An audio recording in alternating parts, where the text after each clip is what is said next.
Yeah, I mentioned Luka Doncic 2.0 entering the chat. That is exactly Skinny Luka. what they're. That's exactly what the kind of like the sub headline is on the menshealth.com article on him. So he was in Men's Health this month, and boy, I tell you, if you have not seen sexy Luka, Google what Luka Doncic looks like now. Yeah, because looks it's great. Now, to be fair, you It's got to amazing. realize it is Men's Health, so you know they're going to touch up those photos. They do look doctored, but some of them. But he does look like a different person. Well, the sports superstar dad bod, Yeah, it is a thing. I mean, we've talked about it before, but absolutely. Pat Mahomes and Jokic, and of course Luka, but no more with Luka. Apparently, he is in Croatia. He is doing 2-a-day workouts. He's eating a gluten-free, low-sugar diet. He is intermittently fasting. He's actually learning how to be a professional, which should take him to the next level. You know, he was 18. We talked about this on Stockwatch, but he was 18 when he came into the NBA. And he admits that he did not handle NBA life that well. He partied. Yeah. He did not eat well on the road. He had a hard time with the schedule. So he hired Team Luka to improve his health and body. And he did this in 2023. This was when he was in Dallas. But they went to the finals, and then he had to go play for Team Slovenia, and then he had the season. So his plan kind of got derailed. They couldn't do exactly everything that they wanted. This season, his early exit from the playoffs allowed him 3 months to get right. He didn't pick up a basketball for a month. He was against that, but that's what his team told him to do. And now he's training differently. He's dieting differently. He's fasting. He's working different muscles. And they think he has improved. They think they've improved his vert. They think he's going to be far more explosive. They've improved his body control, which he already had which he was already amazing at. And they think he's improved his balance. Well, all better. Think about this. My man is 26. He was, again, drinking, not take care of himself. Fat's maybe a strong term. Well, he probably still drinks. Yeah, hey. But he is a 5-time All-NBA first-team player and averaged 28, 8, and 7, not being in good shape. I know. So it's amazing. You start to think about what a dedicated and professional and a LeBron James-esque approach, maybe even some of that LeBron special Miami sauce. Look out. This could be this could be rarefied air. Well, I'm guessing Dallas is pissed. Yeah. You know, because this is part of why they traded him. Yes. They were like, dude, this guy never works out. Yeah.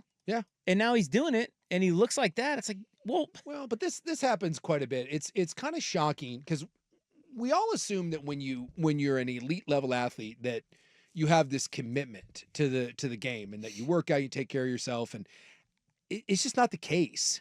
There's a lot of athletes that, and let's also not act like Luka didn't care or that Luka was in. You can't play 35 to 38 minutes a night and be in bad shape. You're just not in the shape that you could be.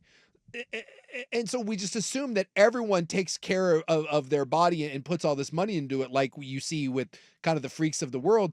And if you're around any league enough, you know that it's just not the case. It takes a lot of dedication. And, you know, the dad bod thing, yeah, not everyone is going to be shredded and ripped, but a lot of times the dad bod thing is a thing because no one wants to do the Tom Brady approach.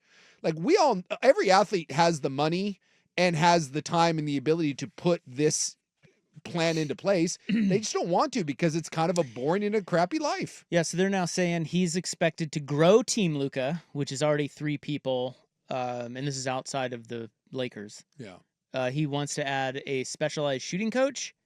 He doesn't have one. And he wants to add a masseur. Yeah.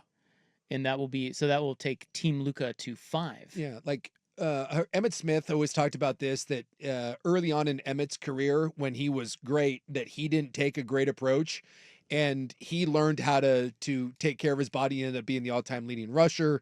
When I was in Denver for my brief little moment, this was kind of at the inception of guys doing this. Shannon Sharp and Bill Romanowski were on that team.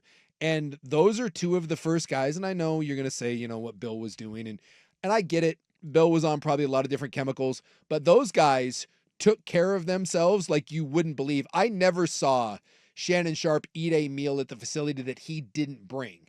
Because when you prepare meals there, I mean, they have everything. They would have chicken breast, but they would also have chicken strips. They would have fried chicken. They would have bacon. I mean, all of this stuff. And Shannon Sharp would come in with he had like a big cooler and everything was pre-made. And same thing with Bill Romanowski. And then they had a big jar of vitamins and pills that they would take like every couple hours. And a lot of guys in the locker room thought that they were kind of weirdos. And then more and more guys started kind of adopting that, because when you look at those two guys that played forever and you look at the shape they were in, they were like, well, I want to do that. And then they're like, hey man, it's expensive and it's time consuming. And the ones that are willing to do it, yeah, you get a lot out of it. Well, we'll see if he can. I mean, he is even quoted. If you read, it's a good read, the Men's Health article on Doncic.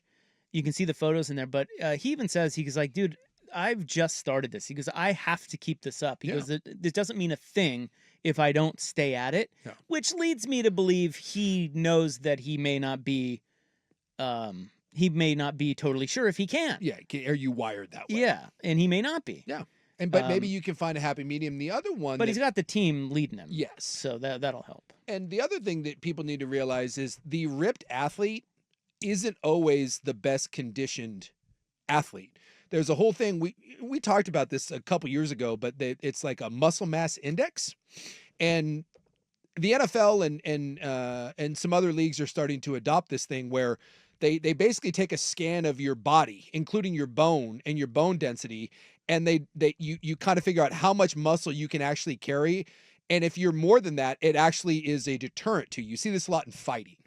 If you look at some of the best boxers and UFC fighters, they are not the dudes that look like bodybuilders. John Jones is the greatest mixed martial artist of all time, and you would never confuse John Jones with someone that looks like this scary bodybuilding type. And the idea is the more muscle you have to carry, your body has to supply all that oxygen to it. Like, it takes a lot to fuel that. And the bigger, and this is the Tom Brady thing, the more muscle you carry, the more prone that muscle is to get hurt.